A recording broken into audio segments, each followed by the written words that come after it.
என்று சொல்லும் மனம் இல்லாதவன், ஈடு இணை இல்லாத கருணை உள்ளவன்.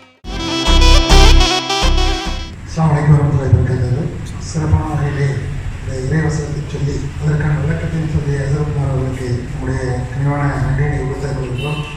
அடுத்ததாக துவக்கு உரை, எந்த ஒரு நிகழ்ச்சி இருந்தாலுமே அதை துவக்கி வைத்து சிறப்பான முறையிலே நடக்க இருக்க செய்திகளை சொல்லிக்காட்டுவது அழகிய வழிமுறை. அந்த வகையிலேயே துவக்குவரை முதலாக சொல்வதற்காக நம்முடைய மரியாதைக்குரிய மேலப்பள்ளி இமாம் ஜபர் ஆத்தார் அவர்களை அன்போடு வைக்கிறேன்.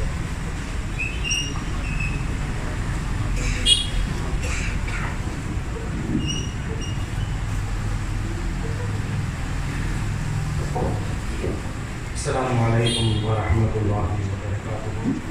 نحمده ونصلي على رسوله الكريم. أما بعد فقد قال الله تعالى في القرآن العظيم: أعوذ بالله من الشيطان الرجيم. بسم الله الرحمن الرحيم. إياك نعبد وإياك نستعين. صدق الله العلي العظيم. எல்லா புகழும் புகழ்ச்சியும் ஏக இறைவனான அல்லாஹ் ஒருவனுக்கே உரித்தாகட்டுமாக. அவனுடைய சாந்தியும் சமாதானமும்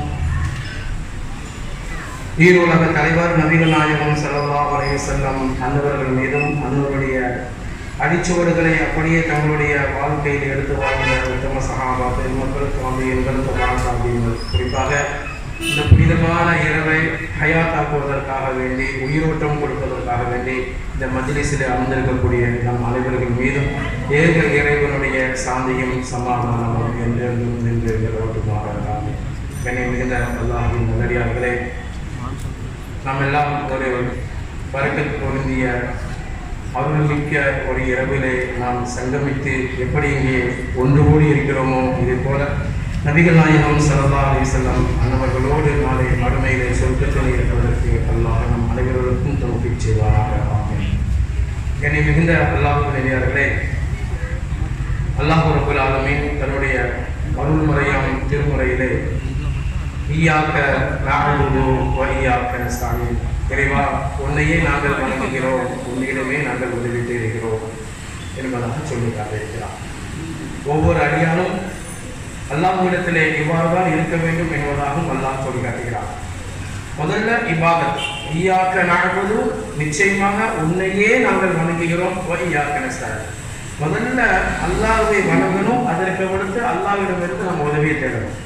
எந்த விதமான இபாதத்தும் இல்லாம, எந்த விதமான வணக்க வழிபாடுகளும் இல்லாம அல்லாஹ்விடம் இருந்து நம்ம உதவியை எதிர்பார்ப்பது என்பது அது அறியாமையை காட்டுகிறது. எவ்வளவு பெரிய கஷ்டங்கள் வந்தாலும் சரிதான், அல்லாஹ்விடத்திலே நம்ம முறையிட வேண்டும். எவ்வளவு மகிழ்ச்சிகரமான ஒரு செய்தியை நம்மளுடைய வாழ்க்கையை நாம் நடந்தாலும் சரிதான், அப்பவும் அல்லாஹ்விடத்திலே தான் முறையிட வேண்டும்.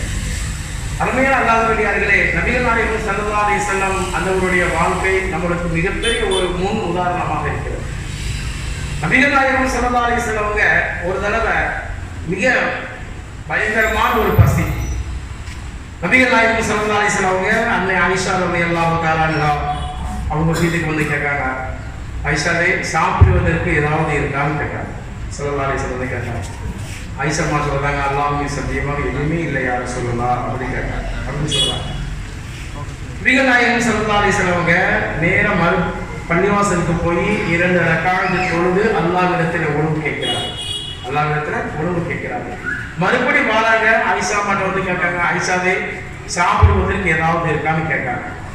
ஆயிஷா சொல்றாங்க, யார சொல்லலாம், சாப்பிடுவதற்கு ஒண்ணுமே இல்லையே அப்படின்னு கேட்காங்க. சொல்லுறாங்க. மறுபடியும் ஸல்லல்லாஹு அலைஹி வஸல்லம் நேரம் மஸ்ஜிதுக்கு போறாங்க, 2 ரக்காத் தொழுறாங்க, அல்லாஹ்விடத்துல கேட்காங்க.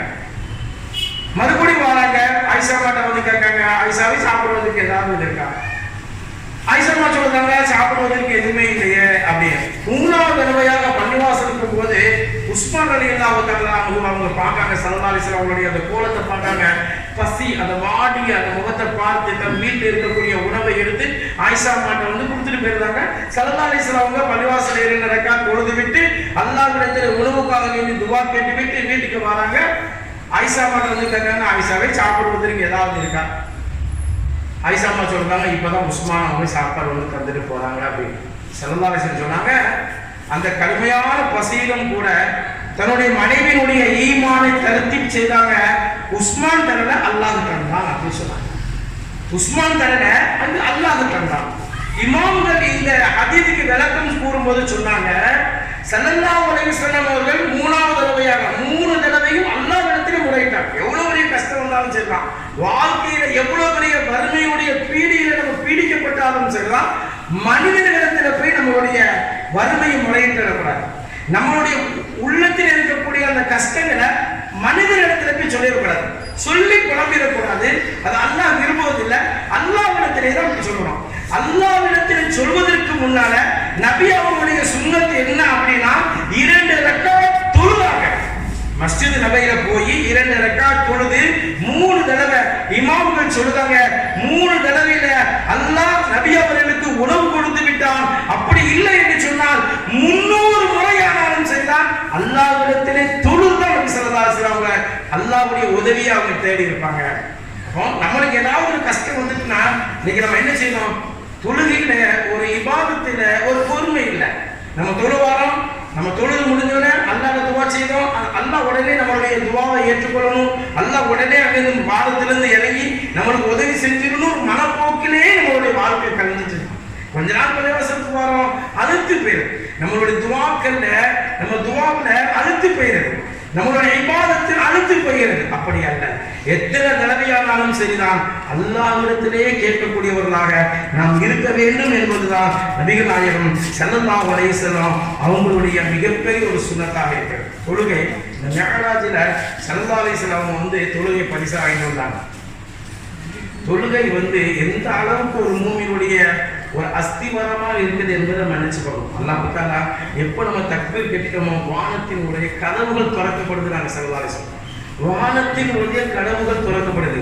வானத்தில் இருந்து அருள் மழை பொழிந்து கொண்டு இருக்கிறது. எப்போ? எது வரைக்கும்? தொழுகையில நம்மளுடைய சிந்தனை அல்லாஹ்வின் பக்கம் இருக்கும் போதெல்லாம், தக்பீர் கட்டுவதில் இருந்து சலாம் கொடுக்க வரைக்கும் அல்லாஹ்வுடைய சிந்தனையோடு நம்ம தொழுதுட்டோம் அப்படின்னா தொழுகை முடியும் வரைக்கும் அல்லாஹ்வுடைய ரஹமத்துக்கு சொந்தக்காரர்களாக நம்ம இருக்கிறோம்.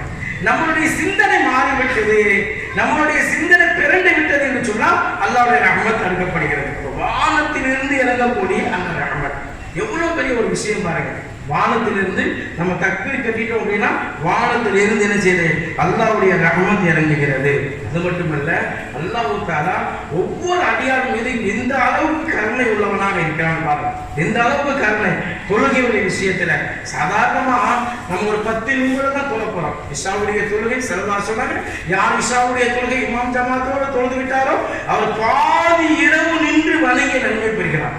பாதி இரவு 10 நிமிஷம் தொழுகை, 10 நிமிஷம் தான் அல்லாஹ்வுக்கு முன்னால 10 நிமிஷம் நின்னா இரவு பாதி இரவு நின்று வணங்கிய நன்மை. இன்னைக்கு நம்ம நண்பர்களுக்கு முன்னால, மனைவிக்கு முன்னால, யார் யாருக்கு முன்னாலேயோ நின்று மணிக்கணக்கான உட்கார்ந்து நம்ம செய்வோம், நின்று கொண்டு பேசிக்கொண்டு இருக்கிறோம். எந்த விதமான பிரயோஜனம் இல்லை. நம்மளுடைய நேரத்தை வீணாக்கி கொண்டு இருக்கிறோம். அல்லாஹ்வுக்கு முன்னால நம்ம நின்றுட்டோம் அப்படின்னா ஒரு 10 நிமிஷம் முன்னால என்ன செய்யணும்? நம்ம அல்லாஹ்வை தொழுவதற்கு, அவனை வணங்குவதற்கு, அவனை நினைத்து பார்ப்பதற்கு.